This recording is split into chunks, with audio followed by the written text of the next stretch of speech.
اشتہار کی، شہرت کی، حقانیت کا ڈنکا بجانے کے لیے ہندوستان کے ممتاز ناظم اجلاس اور اناؤنسر جناب آصف رضا سیفی صاحب ہزار سنکیت کے باوجود مجھے کھڑا کر دیا اور حضرت کے لیے راہ صاف کروا دی۔ حضرت کی اجازت سے معذرت کے ساتھ تھوڑی دیر میں آپ سے گفتگو کروں گا اور پھر انشاءاللہ وہ ہوں گے اور آپ ہوں گے۔ یہ کرم فرمائی ہے حضرت کی آپ کا حسن اخلاق چھوٹوں اور بڑوں کے ساتھ مشہور ہے اور ہر ایک اس کا معترف ہے۔ سیر حاصل گفتگو کرنے کا حکم ہے کہ بڑوں کا چھوٹے کے لیے سخاوت کا جذبہ ہے۔ ہمارے اسٹیج پر اپنی مخصوص شناخت کے ساتھ پورے بھارت میں صرف ممبئی عظمیٰ میں ہی نہیں بلکہ پورے بھارت میں اپنی مقبولیت کے ساتھ، تمام کرامات کے ساتھ اپنی نوعمری میں پہچانے جانے والی عظیم ہستی جو اپنے اسلاف کی امانتوں کے وارث اور رشد و ہدایت کی صحیح راہ کی طرف گامزن عظیم باوقار ہستی حضرت پیر طریقت گل گلزار اشرفیت حضرت علامہ الحاج سید شاہ معین الدین اشرف صاحب قبلہ مدظلہ النورانی شہزادے شہید راہ مدینہ رحمت اللہ تعالی علیہ جلوہ بار، اور پورے ملک میں شریعت کی بہاروں کے گل کھلانے والی عظیم ہستی جسے چراغ علم اور ماہتاب ادب نہیں بلکہ شمس العلماء یعنی دنیا میں علم و فن کے دیپ جلانے والوں کے سرتاج و سرخیر حضرت علامہ شمس الدین صاحب قبلہ نور اللہ مرقدہ کے شہزادے گرامی مرتبت شہزادے شمس العلماء حضرت علامہ و مولانا حسام صاحب قبلہ مدظلہ بھی جلوہ بار ہے۔ اور اگر میں ایک ایک نام لیتا جاؤں بڑی بڑی شخصیتوں کا، ہمارے برادر گرامی مرتبت عالی وقار جناب سعید پوری صاحب قبلہ بھی بغلگیر ہے، اور اس طرح سے مکمل ایک سلسلہ ہے۔ صرف اگر میں فہرست ایک طرف سے شمار کراؤں تو میرے خیال سے یہی بوجھ ہو جائے گا، اور وقت تو پورا ہو ہی چکا ہے، مزید پورا ہو۔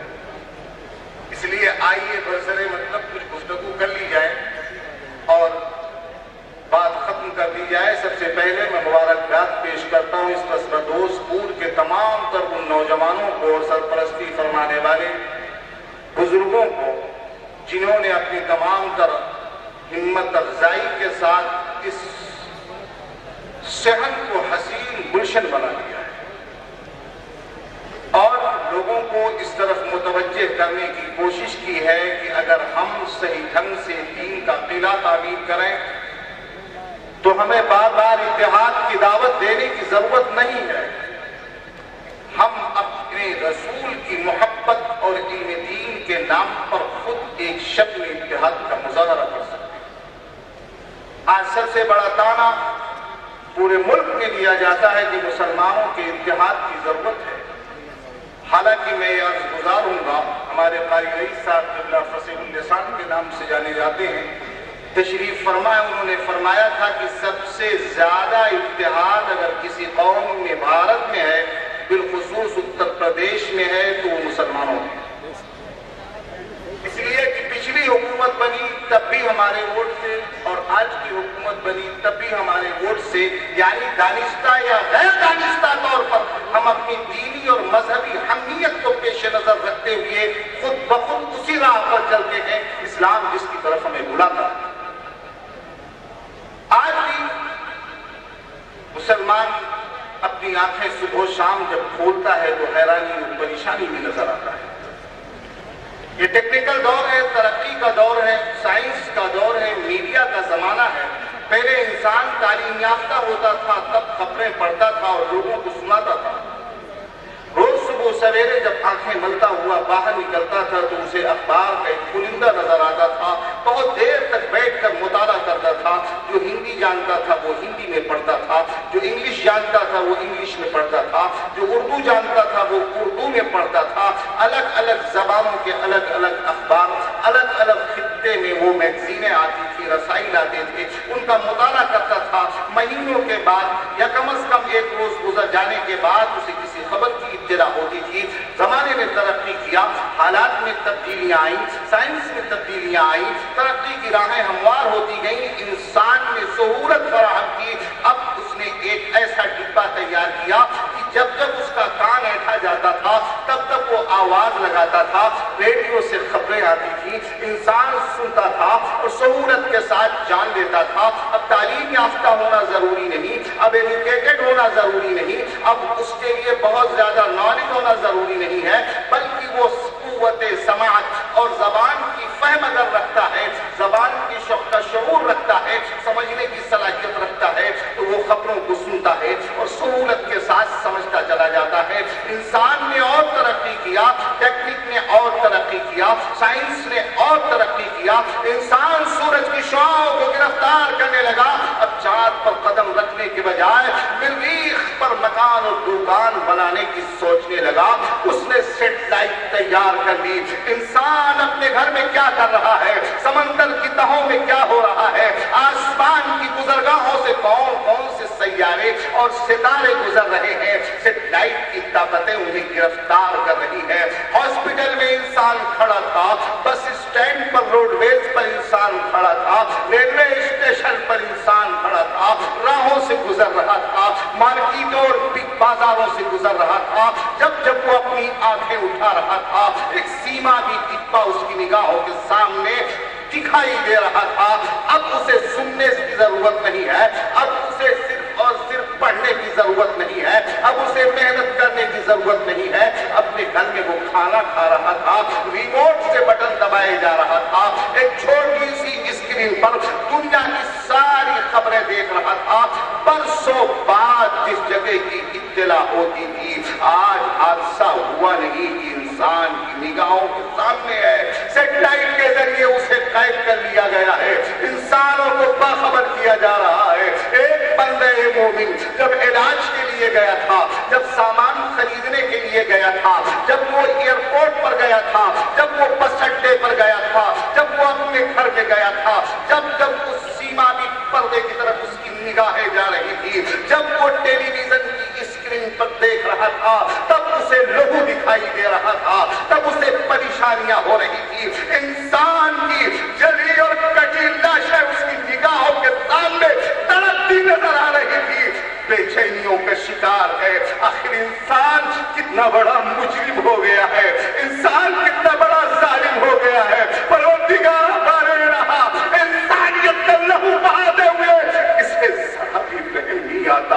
وہ انسان جو مذہبیت کا دعویٰ کرتا ہے، وہ انسان جو اپنے ریلیجن کی برتری کو بتانے کے لیے، اپنے مذہب کے پرچسپ کو بتانے کے لیے، اپنے دھرم کی بلندی کو بتانے کے لیے طرح طرح کی پارسائیوں کی بانیاں سناتا ہے، شاعری کرتا ہے، مگر جب وقت آتا ہے تو وہی انسان صرف انسانوں کا ہی نہیں بلکہ جس مذہب کا وہ معتقد ہے اسی کا قتل و خون کرتا ہوا نظر آتا ہے۔ مسلمان دیکھ رہا تھا، جہاں جہاں جا رہا تھا، بار بار اس کی نگاہوں کے سامنے یہ مناظر رقصہ تھے۔ میں گجرات اور مظفر نگر کی بات نہیں کرتا، دنیا کے جس خطے کی طرف مسلمان نگاہ اٹھا رہا ہے، مسلمانوں کی حویلیاں چلتی نظر آ رہی ہیں، اس کے کھیت پھونکے جا رہے ہیں، اس کے وقار کو مجروح کیا جا رہا ہے، اس کے ناموس کو پامال کیا جا رہا ہے، اس کی جماعتوں کو شہید کیا جا رہا ہے، اس کی حکومتوں کو الٹا جا رہا ہے۔ کسی ایک ملک کی بات نہیں کرتا، کسی ایک حکمران کی بات نہیں کرتا، کسی خاص طبقے کی بات نہیں کرتا۔ مسلمان پریشان ہے، پروردگار ہمارے یہ آخر ہوا کیا ہے؟ آج پوری دنیا میں مسلمان ستایا جا رہا ہے، آج پوری دنیا میں مسلمان مارا جا رہا ہے، مسلمان بلاؤں میں گرفتار ہے۔ دارالعلوم مدینہ العربیہ قصبہ دوست پور کی مفتی صاحب کے پاس آ گیا، حضرت بتا دیجئے معاملہ سمجھ میں نہیں آتا، ہم نے تقریروں میں سنا ہے، علماء نے بیان کیا ہے، الایمان کلو خیر، ایمان سراپا بھلائی ہے۔ قرآن خود کہتا ہے وَلَا عَبْدٌ مُؤْمِنٌ خَيْرٌ مِّن مُشْرِكٍ وَلَوْ أَعْجَبَكُمْ وَلَأَمَةٌ مُؤْمِنَةٌ خَيْرٌ مِّن مُشْرِكَةٍ وَلَوْ أَعْجَبَتْكُمْ۔ قرآن کا فیصلہ ہے، ایمان والا بندہ جس نے کہا لا الہ الا اللہ، کلمہ توحید کا اقرار کیا، ضروریات دین کا اس نے اعتقاد کیا، وہ انسان سراپا خیر ہے۔ آج کے مسلمان کو ذرا دیکھو، شکوہ لے کر تو مدرسے میں آ رہا ہے، مگر جب موقع آتا ہے، جب بات آتی ہے، بڑی سہولت کے ساتھ کہہ دیتا ہے اس مسلمان سے اچھا تو وہ مشرک ہے۔ خبردار، انما المشرکون نجس، ناپاکی کو پاک نہیں کہا جا سکتا۔ مسلمانوں جس نے قرآن میں بار بار ظلم و ظالم سے تعبیر کیا، اسے انسان نہیں کہا جا سکتا۔ تم در پر بھٹکنا بند کرو، ایک در پہنچنے کی کوشش کرو جس کی طرف میرے آقا نے بلایا تھا۔ پکارو، رب کہتا ہے ادعونی استجب لکم، آواز دو مجھے۔ ایک بار تم نے رات کی تاریکی میں اپنا سر رکھ کر اپنے رب کو یاد کیا تھا، مسیحائے عالم، جان کائنات، جان ایمان کو واسطہ بنایا تھا۔ ڈر کر مصیبتوں میں بھٹکنے والوں، جس نے تمہارا سب کچھ لوٹ لیا، حکومت لوٹ لی، وقار لوٹ لیا، عزت لوٹ لی، اسی کے در تم انصاف کے تقاضے کرتے ہو۔ اللہ کے بن جاؤ، وَلَا عَبْدٌ مُؤْمِنٌ خَيْرٌ مِّن مُشْرِكٍ وَلَوْ أَعْجَبَكُمْ، قسم ہے وحدہ لا شریک کی، یہ مومن بندہ مشرک کافر بندے سے بہتر ہے۔ تمہیں اپنی پرسنالٹی میں، اپنے علم میں، اپنی خوشنمائی و دل فریبی میں، اپنی دولت میں، اپنے اقتدار و وقار میں، وہ انسان جو اسلام کا انکار کر رہا ہے کتنا ہی اچھا کیوں نہ لگے، مگر یہ بندے مومن بہتر ہے۔ اے حضرت، میں آپ کی بارگاہ میں سوال لے کر آیا ہوں۔ نبی نے فرمایا ہے ایمان کلو خیر، اسلام سراپا خیر ہے، ایمان سراپا خیر ہے۔ بندے مومن کے نام اعمال میں نیکیوں کا سرمایہ تو نہیں ہے، مگر اگر اس کا ایمان پر خاتمہ ہوتا ہے تو اپنی جرائم کی سزا بھگتنے کے بعد وہ جنت میں جائے گا۔ اور وہ انسان جو ایمان کے ساتھ نہیں گیا ہے، جو کفر لے کر گیا، جو شرک لے کر گیا، کبھی جنت کی طرف رخ کرتا نظر نہیں آئے گا۔ ذرا بتایا جائے، جب اسلام خیر ہے، جب ایمان خیر ہے، جب مسلمان بہتر ہے، جب مومن اچھا ہے، جب اس کے اندر بھلائیاں ہی بھلائیاں ہے، تو پھر اسے سزائیں کیوں دی جا رہی ہے؟ تب اس کا وقار پامال کیوں کیا جا رہا ہے؟ تب اس کی عزتیں کیوں لوٹی جا رہی ہے؟ تب اس کی تجارتیں برباد کیوں کی جا رہی ہے؟ تب ان کے ناموس سے کھلواڑ کیوں کیا جا رہا ہے؟ تب ان کا وقار پامال کیوں کیا جا رہا ہے؟ عزیزان ملت اسلامیہ، سہولت کے ساتھ جواب دیا گیا، اے بندے مومن، تو ایمان تو رکھتا ہے، مگر قرآن کو تو نے تاتے نسیاں پر رکھ دیا ہے، قرآن کی تلاوت نہیں کرتا۔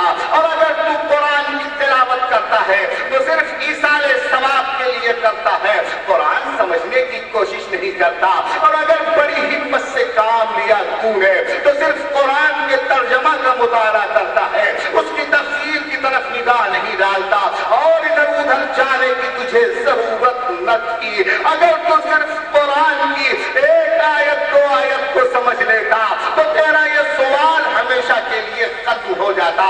تو نے سمجھا ہے مومن ہونا آسان کام ہے، تو نے سمجھا ہے مسلم ہونا آسان کام ہے، تو نے سمجھا ہے لا الہ الا اللہ کہہ دینا آسان کام ہے۔ اب تجھے قرآن کی تلاوت کر کے بتاتا ہوں، قرآن کی آیت پڑھ کر کے بتاتا ہوں۔ تو نے کہا ہے لا الہ الا اللہ محمد رسول اللہ، ایمان لے آیا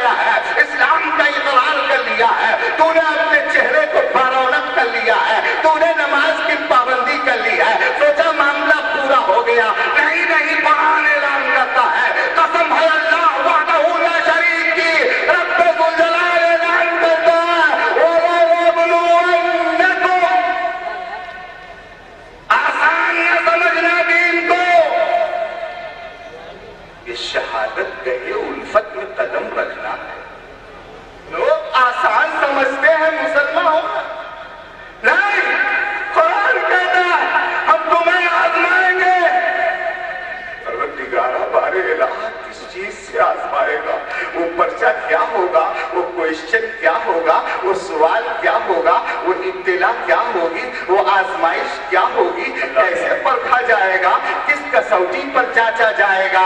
تو فرماتے ہیں وَلَنَبْلُوَنَّكُمْ بِشَيْءٍ مِّنَ الْخَوْفِ, جیسے تم اپنے ایمان کا اعلان کرو گے, جیسے تم اپنے اسلام کا اظہار کرو گے, تمہارے سروں پر خوف کا بادل منڈلاتا نظر آئے گا, موت کا فرشتہ تمہیں قریب آتا دکھائی دینے لگے گا, ظلم کی تلوار تمہاری گردن پر لٹکنے لگے گی. اگر تم نے اپنے اسلام کا اظہار کیا تو تمہارا مال لوٹا جائے گا, تمہاری جائیداد لوٹی جائے گی. کبھی مال سے آزمایا جا رہا تھا, کبھی بیٹے کو سامنے کھڑا کر دیا گیا تھا, کبھی بیوی کو نگاہوں میں ڈالا گیا تھا, اور آزمایا جائے گا. قرآن اس کی تشریح کر رہا ہے, من